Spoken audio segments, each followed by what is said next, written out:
Oke, kita lanjut pembahasan berikutnya dari faktor manusia di IMK. Kita ada skema hardware di sini. Di sini skema hardware dimulai dari input device, kemudian memberikan masukan ke dalam central processing unit. Ada beberapa bagian di sini, kemudian ada output device dan juga untuk penyimpanan auxiliary storage device. Seperti apa? Kita bahas pertama dari mulai input device. Ini adalah beberapa contoh dari input device. Kalian bisa lihat, mungkin sudah familiar. Keyboard, ada numeric keypad, kemudian ada pointing device, ada remote control, joystick, touchscreen, scanner, graphic tablet, kemudian microphone, digital camera, webcam, sampai dengan light pen. Ini adalah beberapa contoh dari input device. Sudah tahu fungsi-fungsinya ya. Kemudian ada processing device. Ini ada motherboard. Ini gunanya untuk tempat berbagai komponen elektronik. Kemudian ada RAM. Ini biasanya untuk penyimpanan data atau instruksi program sementara. Ada power supply, pemberi daya pada komputer. Ada prosesor, ini memproses data yang diterima, kemudian juga mengeluarkan berupa output. Ada VGA, ini hubungannya untuk menerjemahkan output komputer ke dalam layar monitor. Kemudian ada casing, ini untuk melindungi dari komputer itu sendiri. Kemudian dari skema hardware kita juga akan mengenal output device. Output device ini kurang lebih seperti ini ya, ada CRT, LCD, itu macam-macam dari monitor, ada printer, juga ada speaker, dan juga ada plotter. Oke, nanti sudah bisa membedakan mana yang input, mana yang prosesor, mana yang output device. Jangan sampai tertukar antara input dan juga output. Kemudian skema hardware yang berikutnya ada storage device. Ini macam-macam juga, ada flash disk, floppy disk, DVD, ada hard drive ya, dan lain-lain. Ini adalah untuk penyimpanan, bisa sebagai input data ataupun bisa juga output data. Dan ini yang utama, pembahasan yang utama adalah tentang faktor manusia. Faktor manusia ini ada 5 yang kita akan bahas, dari mulai penglihatan, pendengaran, sentuhan, permodelan sistem pengolahan, sampai dengan pengendalian motorik. Yang pertama mengenai penglihatan. Penglihatan manusia ini berupa mata yang berfungsi menerima impuls dari benda fisik, kemudian diolah berdasarkan interpretasi stimulus.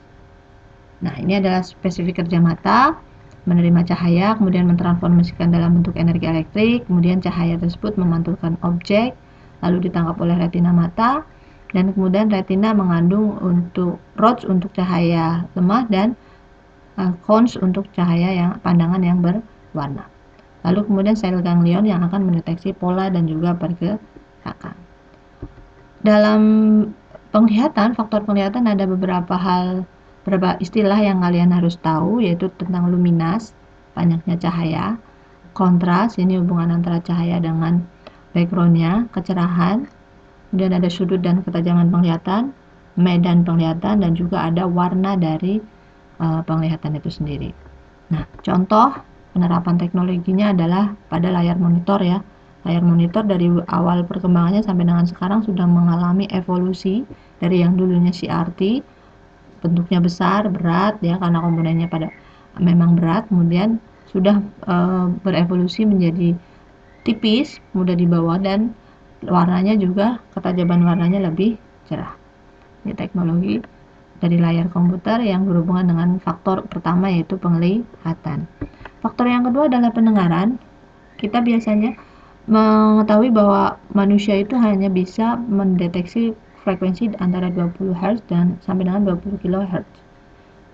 Manusia juga mendengar suara antara 50 desibel ya. Kemudian telinga manusia akan rusak jika mendengar lebih dari 140 desibel. Maka dengan mengetahui faktor pendengaran ini, kita bisa merancang teknologi seperti apa yang bisa kita buat agar nyaman didengar oleh manusia. Nah, ini ada beberapa contoh teknologi alat untuk mendengar. Mungkin kalian bisa tahu ya, bisa bedakan antara yang ada di sini, karena masih beberapa yang salah. Yang pertama ada headphone. Headphone ini hanya bisa menerima suara, tapi kita tidak bisa memberikan imbal balik, yaitu tidak dilengkapi dengan mikrofon. Nah, berbeda dengan headset, dia biasanya sudah dilengkapi dengan mikrofon, bisa memberikan input suara. Kemudian juga ada earphone, ini hampir sama dengan headphone, tapi juga earphone sekarang sudah dilengkapi, banyak yang dilengkapi dengan mikrofon kecil. Kemudian ada speaker, ada juga hands free. Nah, ini biasanya teknologi pendengaran ini mengenai pendengaran, karena sekarang orang lebih banyak menggunakan smartphone, mereka sudah berevolusi ya. Output suara yang dihasilkan ketika orang mendengarkan melalui komputer dengan smartphone itu otomatis berbeda, dan biasanya itu juga dipertimbangkan dalam pembuatan aplikasi. Kemudian faktor yang ketiga ada sentuhan. Ini sentuhan merupakan sarana manusia untuk berinteraksi ya. Biasanya ini aplikasinya dalam bentuk keyboard. Zaman dulu keyboard masih seperti ini, tahun 1984, masih berbentuk mirip dengan mesin tik, berat ketika digunakan atau dipencet. Dan sekarang yang teknologi terbaru di 2020 ini, MacBook Pro ada yang baru, kemudian dia menggunakan teknologi Keysore Switch. Teknologi ini diklaim sebagai teknologi yang terbaik daripada keyboard yang sebelumnya. Kemudian dia seperti melayang ketika mengetikkan huruf-huruf di dalam keyboard atau menggunakan keyboard. Kemudian faktor manusia yang berikutnya adalah permodalan sistem pengolahan. Ini berhubungan dengan sistem pengolahan manusia, ada pengolahan perseptual, intelektual, juga ada pengendalian motorik ya. Manusia, dalam interaksi manusia dan komputer ada disebut sebagai pemroses informasi. Kemudian di sini informasi diterima, informasi disimpan dalam ingatan, kemudian diproses dan diaplikasikan dalam berbagai cara. Nah, ini adalah bagian dari sistem pengolahan manusia. Ya, ada perseptual, intelektual, kemudian menggunakan memori, perseptual, intelektual. Ini memori disimpan, kemudian habis itu disalurkan, diproses, dan kemudian menjadi data yang baru. Nah, sistem pemrosesan manusia merupakan sistem yang sangat kompleks, sulit dimengerti dan tidak bisa diukur secara akurat atau disajikan secara utuh dalam suatu permodelan. Pendekatan permodelan dapat disajikan dalam 3 bagian, yaitu pemrosesan persepsi, pemrosesan intelektual, dan juga kontrol motorik. Nah, ini masih dalam proses permodelan sistem pengolahan. Ada pengolahan informasi dibagi menjadi 2, pengolahan secara sadar dan pengolahan secara otomatis. Kalau sadar, biasanya rangsangan yang dibawa ini memerlukan waktu yang tanggapan yang sesuai. Kalau yang otomatis biasanya ini adalah refleks. Ya. Di sini masih dengan ada memori penyaring, kemudian memori jangka pendek dan juga memori jangka panjang. Memori penyaring terdiri dari tiga saluran penyaring ya. Ada respon dari luar, kemudian masuk memori penyaring. Di sini masuk, kemudian ada memori penyaring ada 3 ya, ikonik, ekoik, dan haptik. Kemudian dari sini masuk ke memori jangka pendek, baru kemudian masuk ke memori jangka panjang. Di bagian manusia, memori manusia. Kemudian yang faktor terakhir adalah pengendalian motorik. Responder utama manusia ada 2 tangan yang berisi 10 jari, 2 kaki, dan 1 suara. Bisa dilatih ya untuk mencari taraf kemampuan tertentu. Di sini contohnya pengendalian motorik pada manusia bisa dilatih untuk mencapai taraf tertentu seperti mengetik 10 jari, ada yang bisa, ada yang jika kurang latihan biasanya hanya dengan 11 jari atau 2 jari ya. Itu sebenarnya bisa dilatih. Tahapan pemeriksaan aksi yang dilakukan manusia tersebut memerlukan waktu yang berbeda-beda.